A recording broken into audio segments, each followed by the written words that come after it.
Praise the Lord. Alpha omega అయిన మహిమాన్వితుడగు యేసయ్యకు అధిక స్తోత్రములు కలుగునుగాక. మీ అందరికీ నా ప్రేమ వందనములు తెలియపరుచుచున్నాను.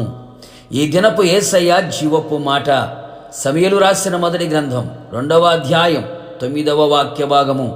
తన భక్తుల పాదములు తొట్టిల్లకుండా ఆయన వారిని కాపాడును. విశ్వాసమునకు కర్తయు దానిని కొనసాగించువాడైన యేసు వైపు చూచుచు ఎదుట ఉంచబడిన పరుగు పందెములో ఓపికతో పరిగెత్తుచున్న పరలోకపు పుర వారసులారా, మనము సేవించే యేసయ్య మనలను అన్ని విధాలుగా కాపాడే దేవుడై ఉన్నాడు. నిన్ను కాపాడువాడు కొనకడు, నిద్రపోడు. నీ రాకపోకల యందు ఆయన నిన్ను కాపాడును. మన కాలు చిక్కుబడకుండునట్లు ఆయన మనలను కాపాడును. మన మార్గములన్నిటిలో మనలను కాపాడును.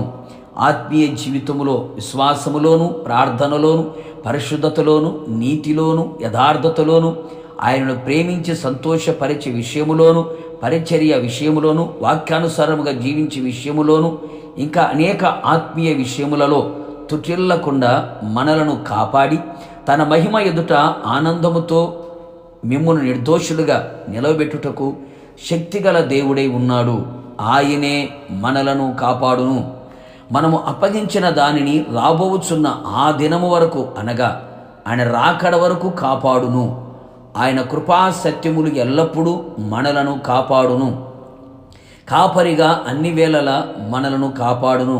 అంతేకాక భౌతికంగా, శారీరకంగా, మానసికంగా, ఆత్మీయంగా కలిగి ఉన్న వాటిని కూడా చుట్టూ కంచె వేసి కాపాడగల సమర్థుడు. అనేక మంది ఆత్మీయులు ఈ ఆత్మీయ యాత్రలో తొట్టిల్లిపోయిన అనుభవాలు కనబడుచున్నవి.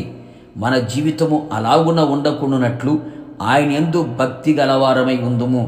యహలోక మాలిన్యం మనకు అంటకుండా పరిశుద్ధత కలిగిన వారమై జీవించదము. భక్తి గలవారమై క్రమబద్ధమైన ప్రార్థనా జీవితమును కొనసాగించదము. భక్తి కలిగి తెరవబడిన హృదయముతో దేవుని యొక్క వాక్యమును, ఆయన ఆజ్ఞలను అంగీకరించి, ఆలకించి, అనుసరించి అలాగున నడిచెదము. ఆయనతో నిబంధన చేసిన వారమై, నిబంధనలు నిలిచిన వారమై ఉందుము. నిశ్చయముగా ఇలాంటి భక్తి చేయుచు భక్తిగల జనముగా జీవించి అనేకులకు మాదిరిగా ఉండేదము. ఇలాంటి భక్తిగల వారి పాదములను ఆయన తొట్టిల్లనివ్వడు, వారి ప్రాణములను కాపాడును. నిశ్చయముగా ఆయన రాకడలో నిర్దోషులుగా, నిష్కల్మషులుగా, నిందారహితులుగా ఉండి ఆయనను మధ్యాకాశములో ఎదుర్కొనేదము. యుగయుగములు ఆయనతో ఉండెదము. ప్రార్థన. నిత్యాశ్రయ దుర్గమైన యేసయ్య, నీ పరిశుద్ధ పాదములకి కోట్లాది స్తోత్రములు చెల్లించుచు ఉన్నాం. అపాద మస్తకం మీకే అంకితము చేయుచు ఉన్నాం. ఈ దినం మీరు మాకు ఇచ్చిన జీవపు మాట కొరకు స్తోత్రాలు. అవును ప్రభువా, మా ఆత్మీయ జీవితంలో మేము ఎక్కడ తొట్టిల్లిపోకుండా కాపాడబడినట్లుగా, మేము మీ యందు భక్తి కలిగిన వారమే జీవించినట్లుగా సహాయము చేయండి. ఈ లోక మాలిన్యమును మాకంటకుండా భక్తి కలిగి, పరిశుద్ధత కలిగి, ప్రార్థనా జీవితము కలిగి, విశ్వాస జీవితము కలిగి, సాధువులుగా, పరదేశులుగా ఉంటూ ప్రభువా నీ యందు భయభక్తులు కలిగిన జీవితముతో ముందుకు సాగిపోవడానికి మీరు కృప దయచేయమని ప్రార్థిస్తున్నాం.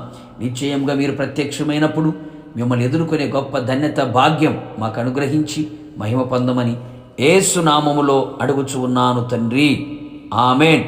నిశ్చయముగా మీరును మీ కుటుంబ సభ్యులందరినీ నా దేవుడు తొట్టిల్లకుండా అంతం వరకు కాపాడునుగాక. God bless you.